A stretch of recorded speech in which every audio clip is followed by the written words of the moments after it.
forbid I would put my hand up and ask for help. Wasn't in my DNA. No. And I won that pitch. Wow. And I got that telephone call on the day that I took my son home from hospital. I did that for a couple of years, and then and suddenly out of nowhere I had nothing.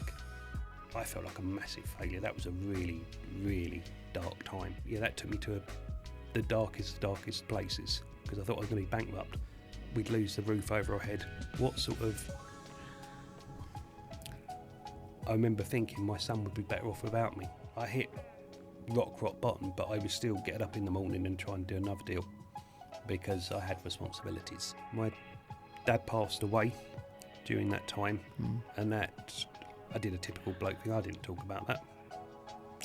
And then sort of 6 months into it, it hit me, and I broke. 96 men under 45 lost to suicide every week in the UK. Yeah. That's most of my pals. Yeah. Gone. It's 3 times higher than women, and that's that. It's because men don't talk.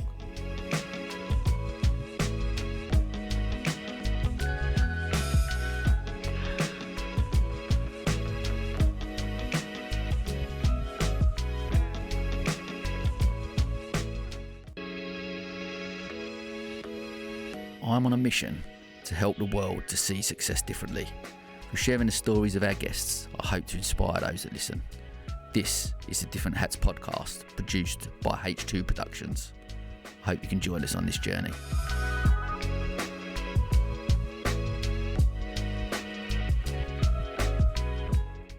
And then my wife announced that we were pregnant. So I got to do something different. So I jacked in and started my first sort of digital PR agency called Don't Believe the Hype, where I took SEO, I took social media as it was there, traditional PR and video. And I was saying to people, rather than, you paying invoices to that agency, and none of them ever talk to each other because it's all about egos. Come to me, we'll do that one strategy, have that one sole focus, and join up the end. So I had some, very bright people that I'd met along the way, and I'd brought them in. So, Don't Believe the Hype, it flew. I had my first client within 3 weeks.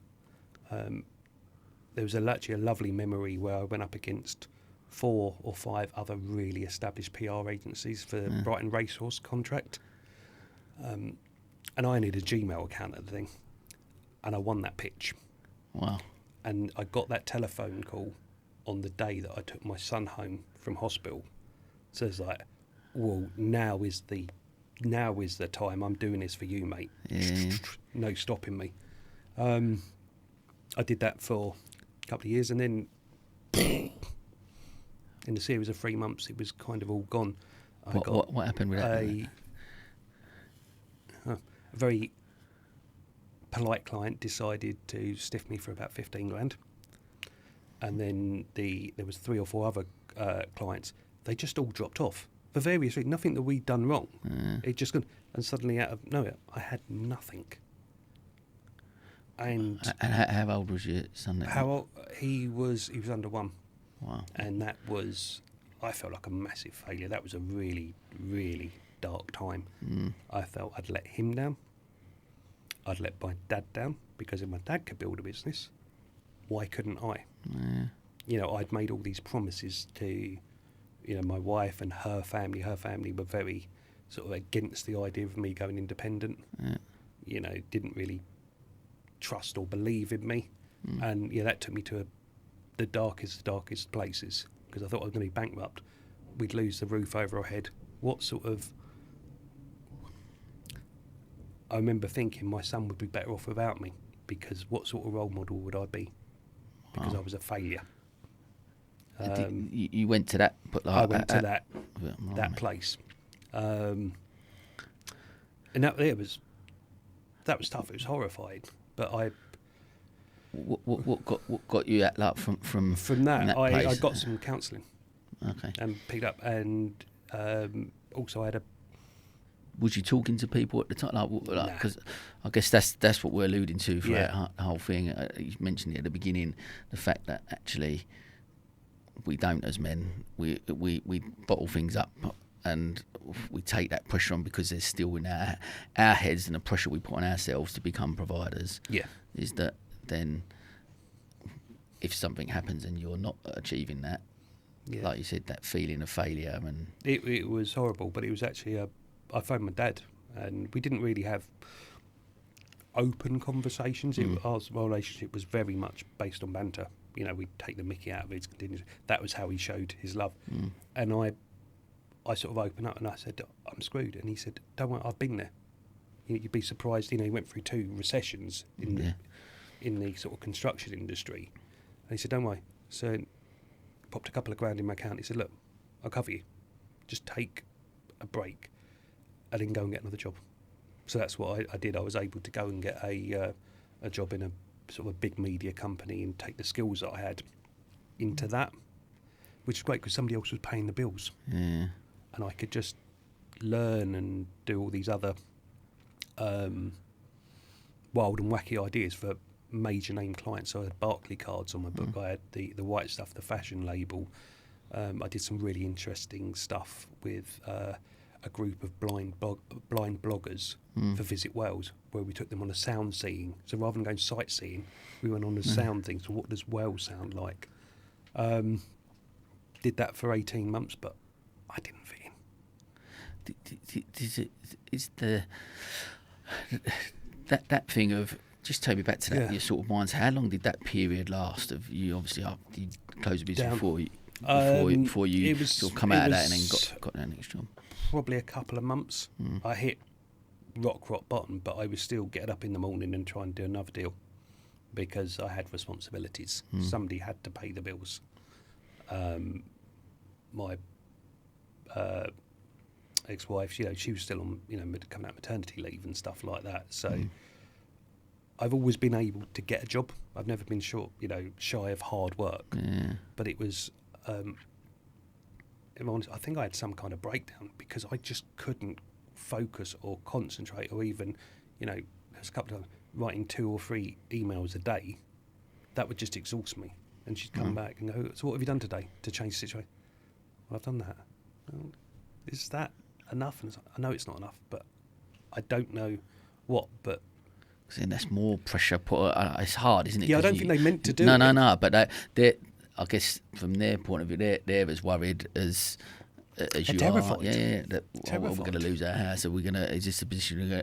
And they want you to solve it, and you need to get out there and solve it. I told them I'd solve it. Yeah. But yeah, that was thankfully I had family that I could go to. Yeah. But no, I never talked about stuff.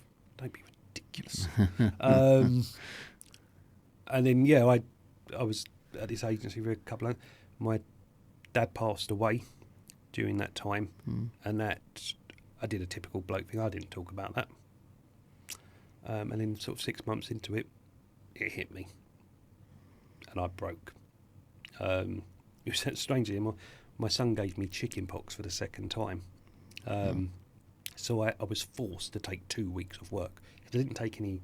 I think I had a couple of days off when my dad passed, but I got clients to work for. But it was in that 2-week period that I was sort of confined to barracks. I played with my son more than I'd done in months because I'd leave really early in the morning. I'd get home late at night. If I was lucky, I'd put him to bed and then have him on a Saturday. And he was probably 2 or 3 at that time. And that was very lonely and challenging. And we moved over to Worthing. I didn't know anybody. Still felt like a massive failure. But then where I'd become ill with a chicken pox, I thought, I love this boy.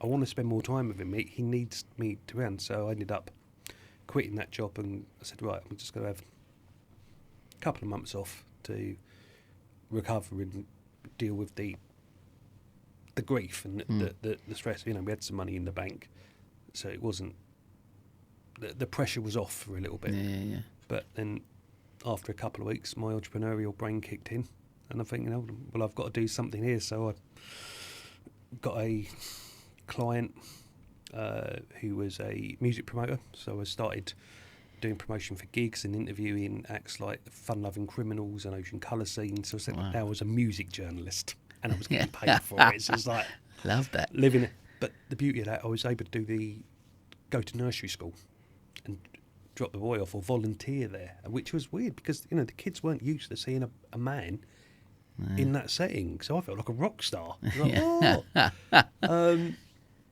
he was, and I've sort of never been back since. That job led to a load of others. I started blogging around that time because I'd also realised that there was a huge range of mummy bloggers out there, but there was nobody telling our story. So I thought, okay, I'm going to write. Maybe my grammar's not the best, but I could tell a good story. Started blogging. The blog actually took off really well. It ended up being a magazine which had 18 different dads from around the UK writing. Wow. That became the world's first agency of dad, because we started to have brands that suddenly saw the potential of working with this dad audience that they couldn't tap into, and they were sending me creative briefs, and they were just awful. Really, they really poor narrative about being dad. We can't dance. We're only interested in beer and football, and I'm not having this. So I wrote something called the Dadifesto, where it was a challenge to the advertising agency to not assume, we're all like Peppa Pig stag. We're not all imbeciles. And off the back of that, I worked with Disney, I worked with Marvel, I worked with BMW. So that sort of grew, and then I've got this other little business that I've just created, but I'm able to, do the mum and toddler groups. But again, feel really lonely because it's like, what are you doing here on a Monday morning? Haven't you got a proper job? Or he's here to have an affair, or the stories. He's probably a paedophile because he's here to play with kids. Hopefully, there's a shift, and by creating the group that you have and doing what you, there is that shift, but there is still that stigma a little bit attached to it. I think it's more acceptable in the fact that there's more spaces for men to speak more openly about stuff and be a little bit more vulnerable, and there's not that stereotype that we've had to when you go back to the 80s or whenever and before. But there is still that narrative out there, isn't there? And it's still underlying. Yeah. As a bloke, what am I doing here as a Monday morning? Shouldn't I be working, and shouldn't I be doing this and that? And I thought, well, no, because I don't have to. I'll just work. There's times when my son's in bed or he's around, rather than doing 9 to 5, being pinned to somebody else's desk. Didn't have to do it. So, Dad La Soul sort of. I had the magazine and the agency there. I created something called Top Rocking Beats, which was a range of afternoon raves, because I got fed up again of not having a social life. In Worthing, they had these beautiful old theatres, but they had no entertainment for young families. So I was like, okay, well, I'm just going to hire them, bring in some old DJ mates, bring some soft play in, and have it large between 4 and 7. I love that. I just want to touch on that. I'm just thinking about listening to your story and listening to you talk about it. I'm wondering, like, with the soul and the passion that you've obviously got from it. Obviously, it come around by you having them couple of weeks with your son. But is there also a link, maybe? I'm just speaking out loud, I guess, around it with your dad and the fact that he obviously, for him, like a legacy almost for what he'd done for you at that young age. And there was no support there, absolutely none whatsoever. I don't know how he coped, and he probably didn't cope very well, but we never saw it. There were single parent groups at the time, but that tended to be mums that wore dungarees that voted C&D, as I do. But my dad was a very successful businessman. He couldn't go to groups like that, and he's the idea of organising a dad's play date probably would have been the room behind the pub. Let's put Star Wars on there, and all the fellas will just go in here and have a few pints.